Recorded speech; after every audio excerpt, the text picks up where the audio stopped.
Good morning मेरे प्यारे बच्चों। Good morning sir. आप लोग इंग्लिश पढ़ते हैं? Yes sir. चलिए, तो मैं आपके लिए एक इंग्लिश की दूसरी क्लास लेकर आया हूँ। बहुत बढ़िया क्लास है। आप लोग बोर्ड पे देखिए, ऊपर मैंने क्या हेडिंग लिखा, घर में इस्तेमाल होने वाली वस्तुओं के नाम।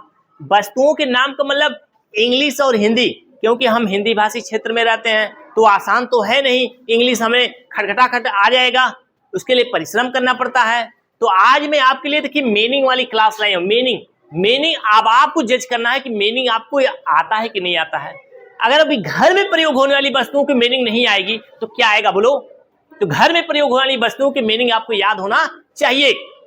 तो अब कितनी मीनिंग आपको आता है अब ये चेक करना है। और घर में बैठते रहो, हर सामान देख रहे हो, कोई डोर देख रहा है यानी दरवाजा देख रहा है, कोई पेन देख रहा है, कोई और चीज देख रहा है, उसका मीनिंग तो याद होना चाहिए, तभी तो याद होगा, तभी तो बुक पढ़ोगे, खटाखट पढ़ लोगे। तो आइए मैं देखता हूं कि आपको कितना याद है। चलिए मेरे साथ आप लोग भी बोलेंगे। हाउस, हाउस मीन्स क्या होता है? क्या होता है? Very good. Door, door means क्या होता है? दरवाजा, जिस रास्ते से घुसते हैं, दरवाजा खुला तो हम लोग अंदर एंट्री मारते हैं, वही ना हुआ डोर। तो अब हम जब किसी भी सामान को देखें तो उसकी इंग्लिश मीनिंग को भी याद करें। अगर ये दरवाजा है तो डोर होना है, ठीक है। अगला मीनिंग देखिए, ये क्या लिखा हुआ है?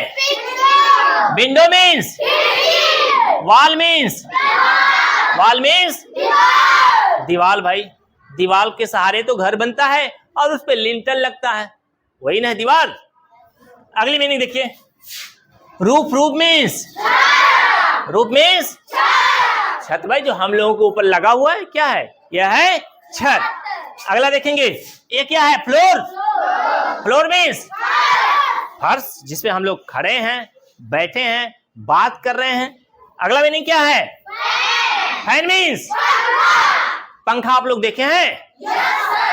एक बार तो मैंने एक बच्चे से पूछा, तुम्हारे घर में कितना फैन है? उसने कहा 4। मैंने कहा तुम किसके फैन हो? अब सोचो बन गया, यानी बच्चा भी फैन बन गया। तो हम लोग जो हीरो हीरोइन होते हैं, अच्छे नेता अभिनेता होते हैं, तो उनके हम लोग फैन होते हैं। फैन माने प्रशंसक, उन्हें पसंद करने वाले। तो फैन माने पंखा भी होता है, फैन माने प्रशंसक भी होता है, याद रखना। अगली मीनिंग देखिए, bulb, bulb means, bulb means अब देखिए सबके घरों में बल्ब है, सबके घरों में बल्ब है। अब बल्ब की स्पेलिंग तो याद रखनी पड़ेगी, BULB, बल्ब। बल्ब मीन्स, अब बल्ब देखिए तो याद करिए बल्ब, फैन देखिए तो याद करिए फैन, ठीक है। आगे देखिए, चेयर, चेयर मीन्स कुर्सी। अब देखिए कौन सा ऐसा घर होगा जिस घर में कुर्सी नहीं होगी? बताओ, आपके घर है कि नहीं कुर्सी? है। चलिए ये देखिए क्या लिखा हुआ है?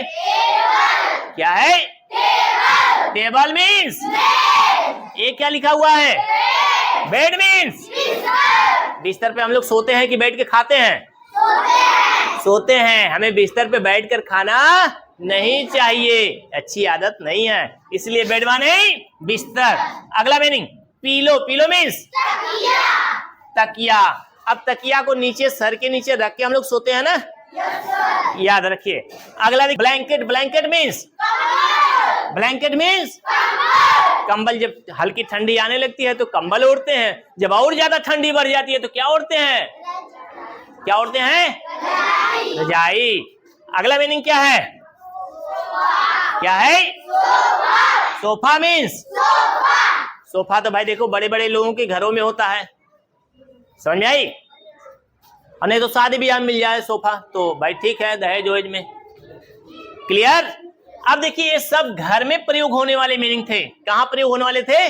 घर में। और भी तमाम मीनिंग है जो कि आप याद करिए। जब सामान को देखिए तो उसे याद करिए, बल्ब है, मोबाइल देखिए तो मोबाइल की स्पेलिंग याद रखिए।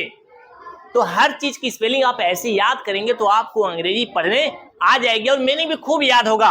बिना मीनिंग याद किए आपका काम चलने वाला नहीं है। तो आज के लिए बस इतना ही, फिर मिलेंगे आपसे नेक्स्ट वीडियो में। Thanks for watching.